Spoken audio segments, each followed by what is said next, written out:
আমি তখন ক্লাস 5-এ পড়ি। আমরা গ্রামে থাকতাম। দিদি পড়তো ক্লাস 7-এ। বাবা বাজারে সবজি বিক্রি করত। আর মা এখন যা তখনও তাই করত, মানে গৃহিণী। আমি আগুন নিয়ে খেলতে খুব ভালোবাসতাম। মা যখন রান্না করত আমি চুলার পাশে বসে থাকতাম। মা চোখের আড়াল হলেই আমি চুলা থেকে আগুন বের করে মশাল মিছিল করতাম।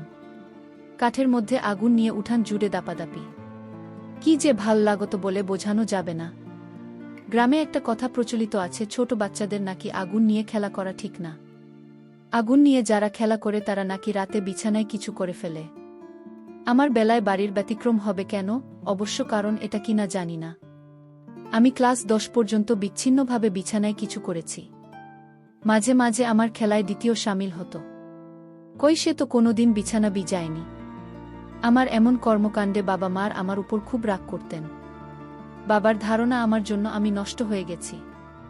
আমাদের বাসায় খাট মাত্র একটাই ছিল, তবে অনেক বড়। সেখাতে আমরা 4 জন আরামসে থাকতে পারি। যেহেতু বাবা পরিবারের কর্তা, তাই তিনি থাকবেন খাটে। আর আমি মাটিতে। প্রথম যেদিন মাটিতে একা ছিলাম, হঠাৎ রাতে ভয় পেয়ে চিৎকার করে উঠলাম। সাথে সাথে বাবা মা আর দিদি উঠে এসে আমার পাশে বসল। আমি শুধু মাকে জড়িয়ে ধরে কাঁদছিলাম। আমি কিছুই বলতে পারছিলাম না। মা বাবাকে খুব বকা দিলেন। বললেন, একটা বাচ্চা ছেলেকে এভাবে মাটিতে একা রাখা অন্যায়। বাবা তার ভুল বুঝতে পারল। বাবা মাকে বলল, আচ্ছা কৌশিক বিছানায় কিছু করে রাতের কোনো সময়টাতে। মা বলল, আমি কিভাবে এটা জানব? তবে আমার মনে হয় ভোরের আগে আগে। বাবা বলল, ওকে যখন আর নিচে রাখা যাচ্ছে না তখন এমন কিছু করতে হবে যাতে সে বিছানায় কিছু করতে না পারে। মা বলল, আপনি একটু তাবিজ নিয়ে আসেন না। বাবা বলল, আরে আগে আমরা কিছু করে দেখি তারপর। শূন্য কলসি কি আজকে থেকে রাতে জল কম খাবে, আর ঘুমানোর সময় তুমি ওর পাশে থাকবে। তোমার একটা হাত কৌশিকের ওইখানে দিয়ে রাখবে। আমি জানি ছেলেদের যখন চাপ আসে তখন সোজা হয়ে যায়। যখনই দেখবে সোজা হয়ে যাবে তখনই তাকে ওঠায় বাইরে থেকে কাজ করে আনবে। মা বলল, দেখেন আমি মা হয়ে কিভাবে ছেলের ওখানে হাত দিয়ে থাকব।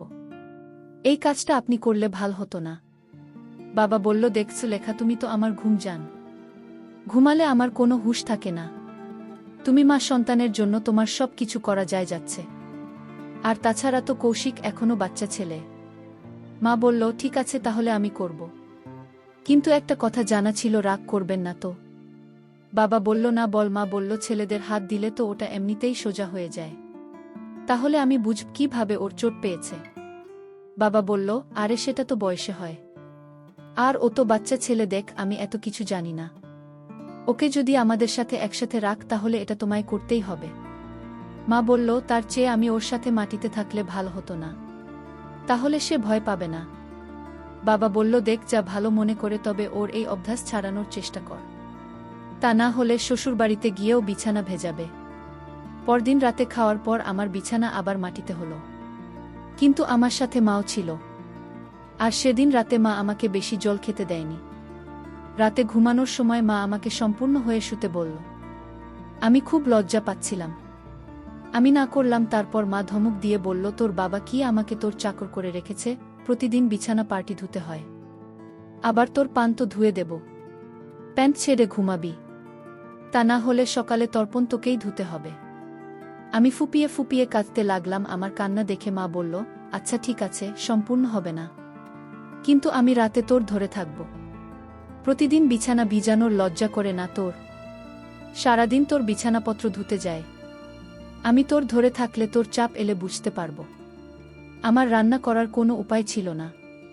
ঠিকই তো, এই বয়সেও এসব করি। খুব রাগ আসছে নিজের উপরে। আমরা সাধারণত রাত 10টা বাজলেই শুয়ে পড়ি। গ্রামে তখনও কারেন্ট আসেনি, তাই তখন 10টা মানে মনে হতো গভীর রাত। সেদিন রাতে আমার ঘুম আসছিল না। কেমন যেন অস্থির লাগছিল। খুব লজ্জা লাগছিল। মা আমার ওই ঘরে থাকবে চিন্তা করতেই খারাপ লাগছিল।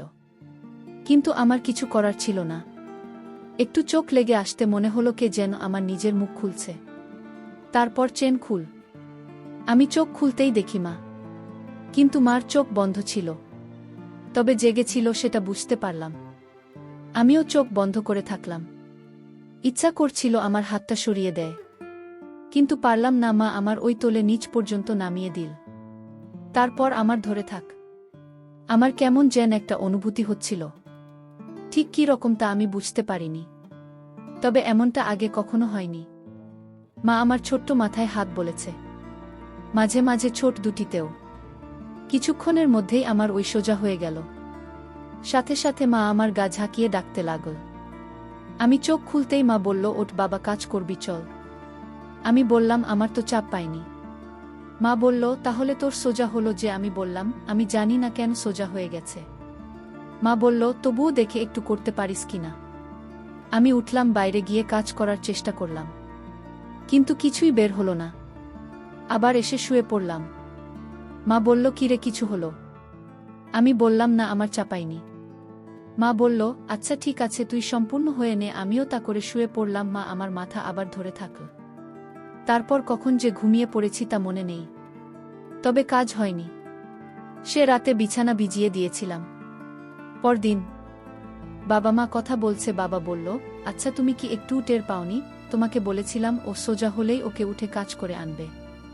মা বলল, আমি আপনাকে আগেই বলেছি যে ছেলেদের ওই মাথায় হাত দিলেই সোজা হয়ে যায়। এটা দিয়ে বোঝা যায় না। বাবা বলল, তাহলে কি করা যায় বলতো?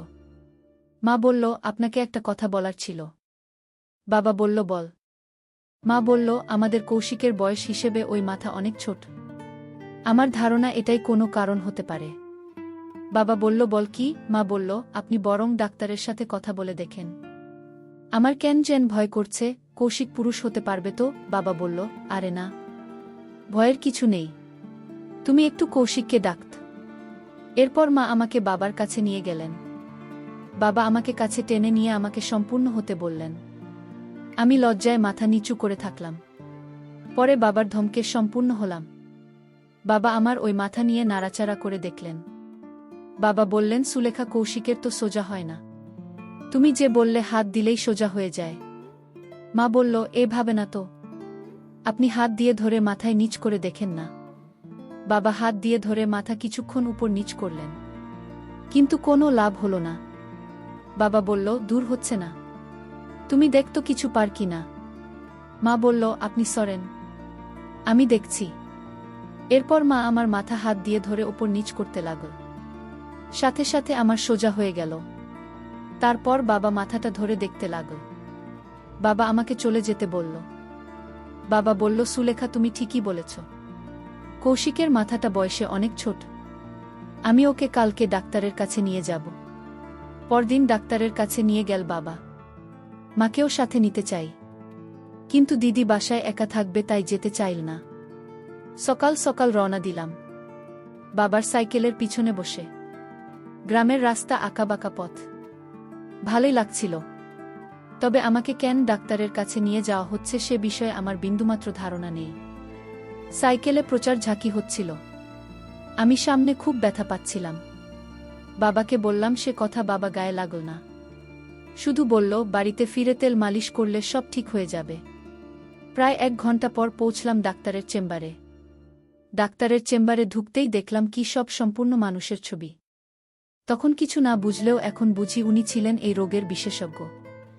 আমাকে বাইরে চেয়ারে বসিয়ে রেখে বাবা ভিতরে গেলেন কথা বলতে। কিছুক্ষণ পর বাবা এসে আমাকে ভিতরে নিয়ে গেলেন। ডাক্তার কাকু আমার মাথায় হাত বুলিয়ে আমাকে সম্পূর্ণ হতে বললেন। আমি বাবার দিকে তাকালাম। বাবা ইশারায় বুঝিয়ে দিলেন যে আমাকে সম্পূর্ণ হতে হবে। আমিও বাধ্য ছেলের মতো সম্পূর্ণ হয়ে শুয়ে পড়লাম। ডাক্তার কাকু আমার মাথা ধরে নাড়াচাড়া করতে লাগলেন।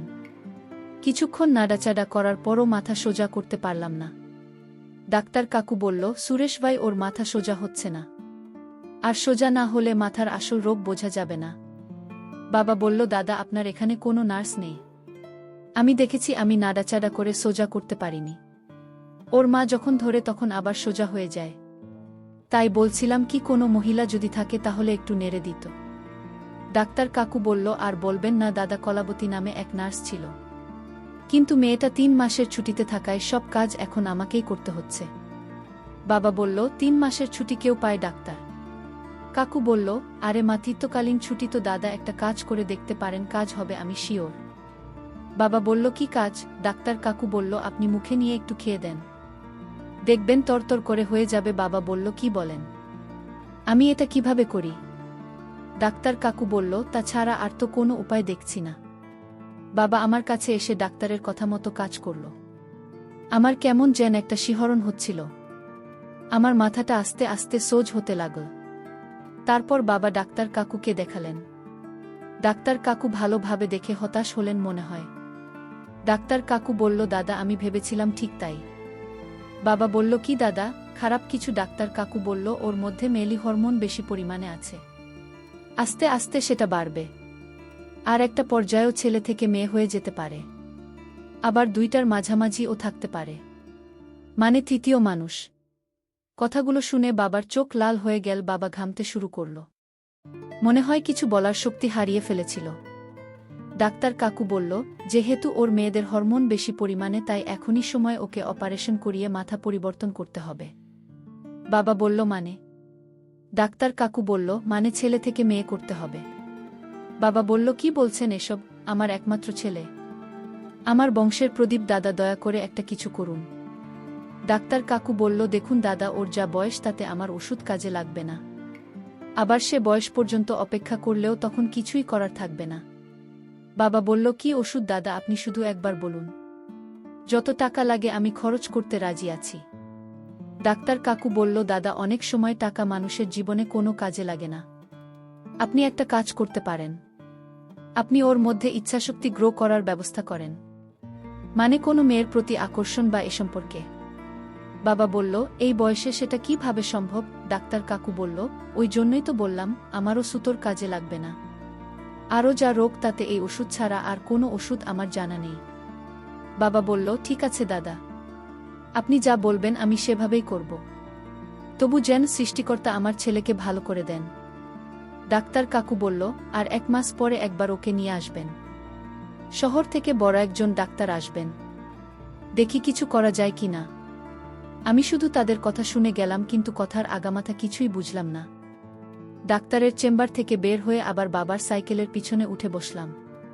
বিকেলে বাসায় ফিরলাম। মা কাছে এসে জানতে চাইল ডাক্তার কি বলেছে, কিন্তু বাবা কিছুই বলল না। শুধু মন খারাপ করে বসে থাক। এদিকে আমি সামনের ব্যথায় কাছে ছিলাম। মা বলল, কি হয়েছে, খাচ্ছিস কেন? আমি মাকে বললাম যে সাইকেলে উঠে সামনে ব্যথা পেয়েছি। বাবা বলল, সুলেখা তুমি একটু গরম তেল নিয়ে ওর সামনে মালিশ করে দাও, খুব কষ্ট পেয়েছে ছেলেটা। মা বলল, ডাক্তার কি বলল? কিছুই তো বললেন না। কৌশিকের কি হয়েছে? খারাপ কিছু হয়নি তো? আমার বাবা তার বাবা বলল, সেসব কথা রাতে বলবো, এখন ভাল লাগছে না। আর আমি একটু বের হবে এখন। মা আমাকে স্নান করাতে নিয়ে গেল। আমাকে সম্পূর্ণ হতে বলল। আমি সবার সামনে একবার সম্পূর্ণ, যে এখন আর লজ্জা লাগে না। আমি সাথে সাথে সম্পূর্ণ রেডি হয়ে গেলাম। মা বালতিতে জল ভর্তি করল। তারপর আমার কাছে এসে আমার মাথা ধরে নাড়াচাড়া করতে লাগল। কিছুক্ষণের মধ্যেই মাথা সোজা হয়ে গেল। তারপর মা আমার গায়ে জল ঢালতে লাগল। ভালো করে সাবান দিয়ে ঘষে দিল। আমি বললাম, মা খুব লাগছে তো। মা বলল, লাগুক, একা একা স্নান করিস, শরীরে এত ময়লা জমেছে। এজন্যই তো রোগবালাইও লেগেই থাকে। কেন, এখন থেকে প্রতিদিন আমি তোকে স্নান করিয়ে দেব।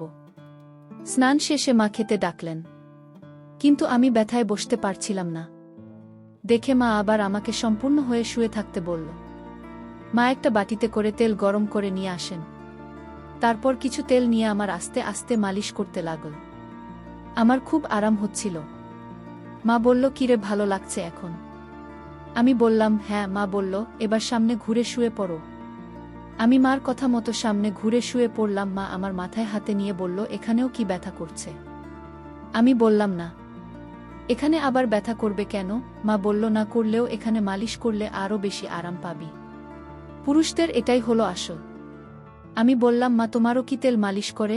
মা আসলে আমার কথা শুনে মা বলল, না বাবা, আমাদের এরকম হয় না। আমি বললাম, তাহলে কি রকম হয়? মা বলল, বড় হলে সব জানতে পারবে।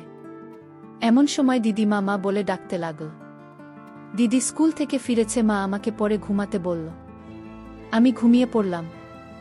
ঘুম থেকে উঠলাম সন্ধ্যায়। বাবা এসেছে। বাবার সাথে একজন তান্ত্রিক, তারা কথা বলছে।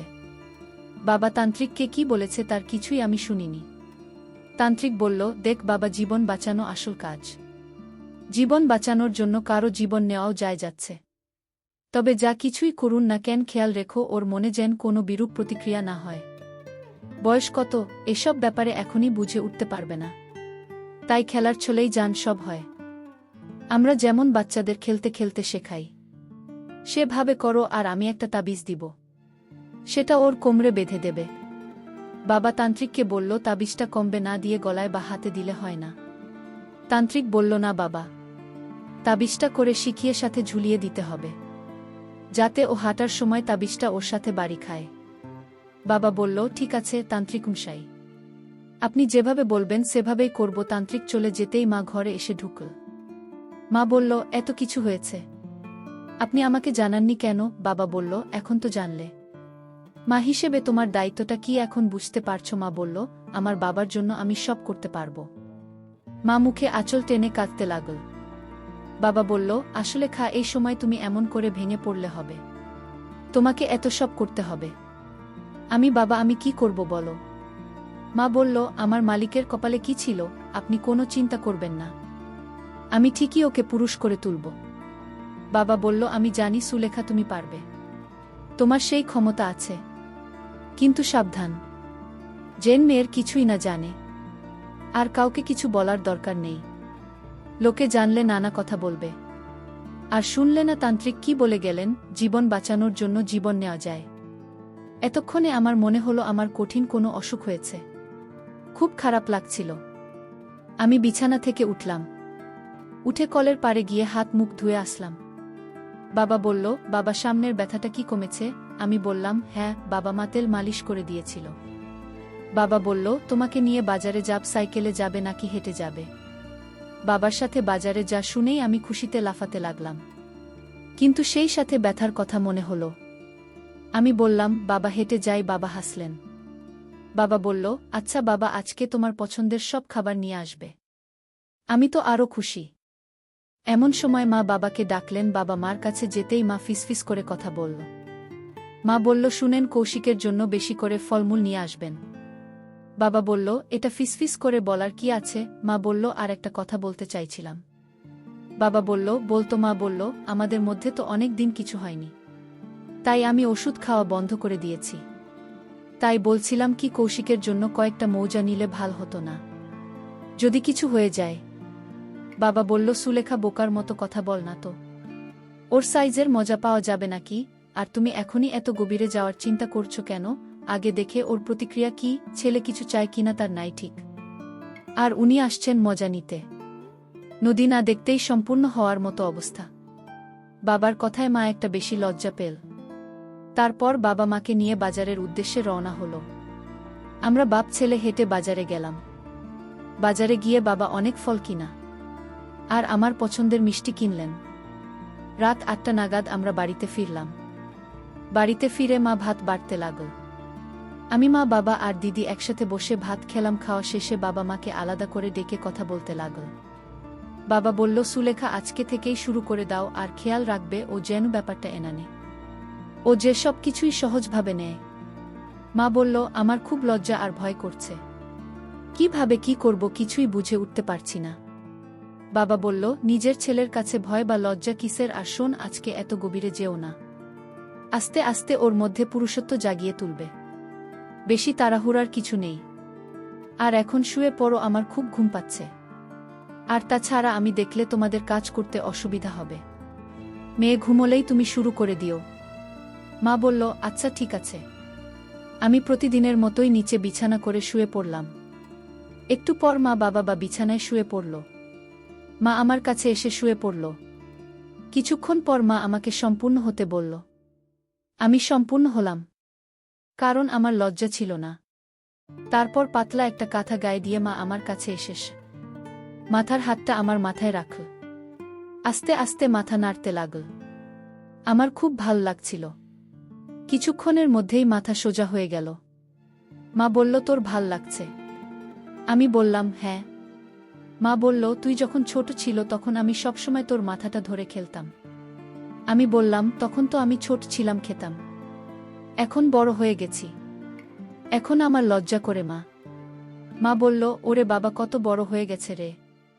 আমি বললাম কই, এখন কি আমি খাই? মা বলল, আমি কি তোকে কখনো খেতে নিষেধ করেছি? তুই নিজে থেকেই না খেলে সেটা কার দোষ? আমি বললাম, মা, আমার না এখনো মাঝে মাঝে খেতে ইচ্ছে করে। আমি ভয়ে তোমাকে বলিনি। মা বলল, নিজের মায়ের কাছে ভয় কি রে? আমি কি বাঘ না ভাল্লুক? আমি বললাম, তুমি যদি রাগ করো। মা বলল, খাবি নাকি সেটা বল। আমি বললাম, খাবে। মা বলল, দাঁড়া, আমি তৈরি করে নিই। আর শোন, এই কথা কাউকে ভুলেও বলবি না, এমনকি দিদিকেও না। আমি বললাম, না মা, আমি কাউকে বলবো না। মা উঠে বসে তৈরি করল। আমি অন্ধকারে কিছুই দেখতে পারলাম না। মা আমার কাছে এসে বলল, নে খা। কিছুক্ষণ পর মা বলল, তোর ভাল লাগছে? আমি বললাম, অনেক। মা বলল, এভাবে খেয়ে মজা পাবি না, এক কাজ করো, তুই উপরে উঠে খাবার খান, আরও বেশি মজা পাবি। তোর বাবা এভাবে খাবার দেয়? আমার মাথায় কিছুতেই কাজ করছিল না। বাবা এই বয়সে এত খাবার খায়? আমি বললাম, মা, বাবা এখনো এত খাবার খায় কেন? মা বলল, সবাই খায়। বড় হলে তুইও তোর বউয়ের রান্না করার পর খাবি, আরও অনেক কিছুই করবি। আমি বললাম, তাহলে দিদি তোমার খাবার খায় না কেন মা? মা বলল, তোর দিদি তো মেয়ে, মেয়েরা বড় হলে আর খায় না, সবাইকে খাওয়ায়। আমি বললাম, তাহলে দিদি কাকে খাওয়ায়? মা বলল, এখনো কাউকে খাওয়ায় না, বিয়ে হলে জামাইকে খাওয়াবেন। আমি বললাম, আমাকে খাওয়াবে না? মা বলল, কেন? আমি খাইয়ে দিচ্ছি, মন ভরছে না, ওসব পরে হবে। এখন আমার উপরে উঠে খাবার খাওয়া ভালো করে। আমি খেতে খেতে মায়ের সব খাবার খেয়ে নিলাম এবং সব কাজ শেষ করলাম। একটা সময় ক্লান্ত হয়ে গেলাম, আর এভাবেই ঘুমিয়ে পড়লাম। সকালবেলা ঘুম থেকে উঠে দেখি আমি বিছানায় একা। সবাই উঠে গেছে। মা আমার কাছে এসে আমাকে উঠতে বলল। আমি আলসেমিতে বিছানা ছাড়তে পারছি না। হঠাৎ করে কাল রাতের কথা মনে পড়ে গেল। কিছুতেই বিশ্বাস হচ্ছিল না, মনে হচ্ছিল স্বপ্ন দেখছি। যাই হোক, স্বপ্নটা কিন্তু ভালোই ছিল। ভাবতে ভাবতে আবার চোখ বন্ধ করে বিছানায় শরীরটা এলিয়ে দিলাম। এমন সময় মাথা ঠাস করে কে যেন বাড়িমান। চোখ খুলতেই দেখি দিদি। দিদি বলল, কি রে ভাই, আজ স্কুলে যাবি না? আমি বললাম, ভালো লাগছে না দিদি। তুমি যাও, কাল থেকে নিয়মিত যাব। দিদি বলল, কি শরীর খারাপ? কালকেও তো যাসনি। আমি বললাম তো কাল থেকে নিয়মিত যাব, আজ ভাল লাগছে না। দিদি বলল, আচ্ছা ঠিক আছে, তাহলে উঠে নাস্তা করা, ভালো লাগবে। বাবা ঘরে ঢুকতেই দিদি বের হয়ে গেল, সাথে মধু। আমি চোখ বন্ধ করে শুয়েছিলাম। বাবা বলল, সুলেখা এক রাতে তো ছেলেকে কাহিল বানিয়ে দিয়েছে, এখনো দেখি ঘুমাচ্ছে। মা বলল, কি যে বলেন না। আমি আবার কি করলাম? বাবা বলল, মানে? কিছুই করনি। মা বলল, আহা, এমনিতেই একটু আধটু হয়েছে। বাবা বলল, ওকে ওর জন্মস্থান দেখিয়েছ?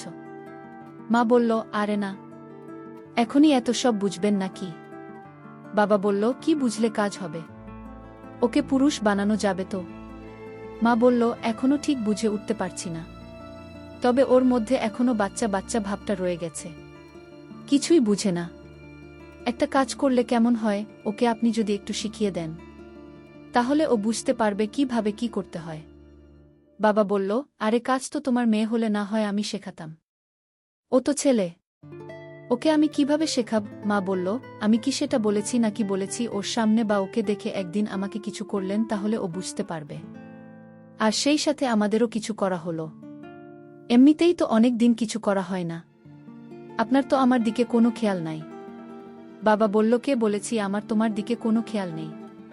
মা বলল, আমি সব বুঝি, আমার এখন বয়স হয়েছে তো, তাই আমার দিকে চোখ পড়ে না, আপনার চোখ খালি মেয়ের দিকে যায়। বাবা বলল, কি বলে এসব? আমি আবার কবে মেয়ের দিকে চোখ দিলাম? মা বলল, থাক, আমার মুখ খুলতে বাধ্য করবেন না। বাবা বলল, কি বল? মা বলল, আপনি প্রতিদিন রাতে মেয়ের সামনে হাত দেন না। বাবা আমতা আমতা করতে করতে বলল, কি বলছো তুমি? আমি আবার কবে? মা বলল, যা কিছু করেন বুঝে শুনে করবেন, মেয়ে এখনো ছোট, পরে আবার আপনাকে খারাপ ভেবে বসেন আছেন। বাবা বলল, কি করব বলো?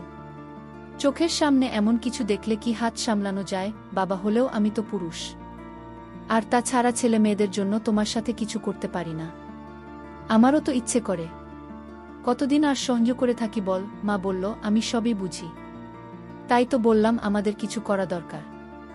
বাবা বলল, কিন্তু কিভাবে, কখন? ছেলে মেয়ে দেখে ফেলবে না? মা বলল, ছেলেকে তো দেখানো দরকারি। তা না হলেও শিখবে কিভাবে? বাবা বলল, কিন্তু মেয়ে। মা বলল, আমি চিন্তা করেছি ওকে কিছুদিন ওর নানার বাড়িতে পাঠিয়ে দেব। সপ্তাহখানেক ওখানে থেকে আসুক। এর মধ্যে আমরা যা করার করব, আর কৌশিকও সব কিছু শিখে যাবে। বাবা বলল, খুব ভালো আইডিয়া। কবে পাঠাচ্ছ? মা বলল, কাল আমার ছোট বোন মিনু আসবে। 3-4 দিন থেকে চলে যাবে। ভাবছি ওর সাথে পাঠিয়ে দিব। বাবা বলল, মিনু আসবে? মা বলল, ওরে বাবা, শালিকার নাম নিতে দেখে খুশি আর ধরে না। বাবা বলল, জাত কি যে বলো না। মা বলল, যা বলেছি ঠিকই বলেছি। আর শোনেন, শালিকার সাথে বেশি ঘনিষ্ঠ হওয়ার চেষ্টা করবেন না, এখন আরও ছোট নেই। বাবা বলল, আমার চরিত্র নিয়ে তোমার এত সন্দেহ কেন? তোমার কি ধারণা আমার চরিত্র খারাপ? মা বলল, যে বাবা নিজের মেয়ের দিতে পারে, তার চরিত্র কেমন হতে পারে শুনি। বাবা বলল, সেটা তো রাতের বেলা মাথা ঠিক থাকে না, তাই এমনটা হয়ে যায়। সব সময় কি করি নাকি? মা বলল, রাতে আমি, মিনু আর কৌশিক নিচে ঘুমান। আপনি আর আপনার মেয়ে উপরে থাকবেন। আর কয়দিন সামনের কাজ একটু বন্ধ রাখেন। বাবা বলল, তুমি সবসময় ফাজলামো করো। তুমি আর মিনু যদি নিচে থাকে তাহলে কৌশিকের চিকিৎসার কি হবে শুনি। মা বলল, সেটা নিয়ে আপনাকে ভাবতে হবে না, আমি সব ম্যানেজ করে নেব। আমি আর বিছানায় শুয়ে থাকতে পারলাম না, খুব বাথরুম চাপ দিচ্ছিল। আমি ওঠামাত্রই বাবা মার কথা বন্ধ হয়ে গেল। আমি বাথরুমে গেলাম, খুব ভালো লাগছে। রাতের ঘটনা ভেবে সেটা যে স্বপ্ন ছিল তা এখন আমি একদম শিওর।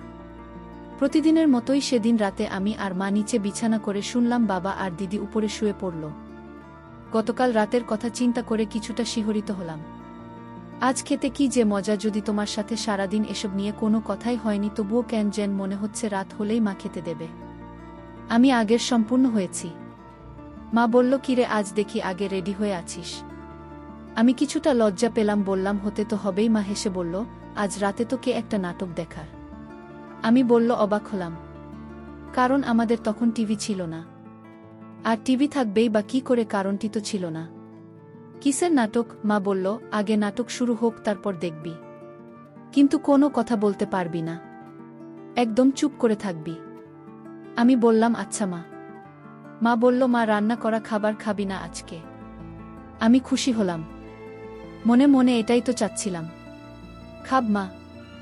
মা বলল, আমার কাছে আয়, ভালো করে খা। আমি মায়ের কাছে গেলাম। মা বলল, কিরে আজ যে হাত না দিতেই মাথা সোজা হয়ে গেছে দেখছি। আমি আমার কথায় কান দিলাম না। মা বলল, এই চুক্তি, নাটক শুরু হয়ে গেছে, এখন তো কে নাটক দেখার? আমি বলল, কোথায় মা? মা বলল, উঠে বস, বিছানার দিকে দেখ। তোর বাবা কি করে? আমি আর মা উঠে বসলাম। ঘর জুড়ে ঘুটঘুটে অন্ধকার, আর অন্ধকারে বেশিক্ষণ থাকলে অন্ধকার হয়ে যায়। বিছানার দিকে তাকাতেই দেখলাম বাবা দিদির রান্না করা খাবার খাচ্ছে। আমার কানে ফিসফিস করে বললাম, মা, বাবা কি করছে? মা বলল, তোর দিদির রান্না করা খাবার খাচ্ছে। আমি বললাম, কিন্তু দিদি তো ঘুমাচ্ছে, দিদিকে বলে খেতেই পারে। মা বলল, ধুর বোকা ছেলে, তোর দিদি রাগ করবে না। আমি বলল, তাহলে দিদি যদি জেগে যায়? মা বলল, তোর দিদি তো ঘুমালে গরুর মতো ঘুমায়, সহজে যাবে না। আমি বললাম, মা, আমি ও দিদি রান্না করা খাবার খাব। মা বলল, আচ্ছা বাবা, খাবার খাবি, এখন তোর বাপের পেট ভরুক, তারপর আবার শুয়ে পড়ল। আমি বললাম, মা, বাবা এমন করল কেন? মা বলল, তুই তো এখন ছোট, বড় হলে তোর হবে, বড় হলে তোর মাথা আরো বড় হবে, তখন যে কোনো মেয়েকে বসে আনতে পারবি। আমি বললাম, কিন্তু মা, আমার মাথা তো বড়ই হয় না, অনেক ছোট। মা বলল, চিন্তা করিস না বাবা, আমি তোর মাথা তোর বাবার তার চেয়েও বড় করে দিব কাল। তোর মিনু মাসি আসলে তোকে একটা মজার জিনিস দেখাব, যেটা তুই কখনো দেখিনি। এখন ঘুমায় যা, আজ আর কিছু করতে হবে না। আমি তোর মাথায় হাত বোলাচ্ছেন, তুই চোখ বন্ধ করো। আমি চোখ বন্ধ করে ভাবতে লাগলাম, মিনু মাসি আসলে মা আমাকে কি দেখাবে, কি হতে পারে? ভাবতে ভাবতে ঘুমিয়ে পড়লাম।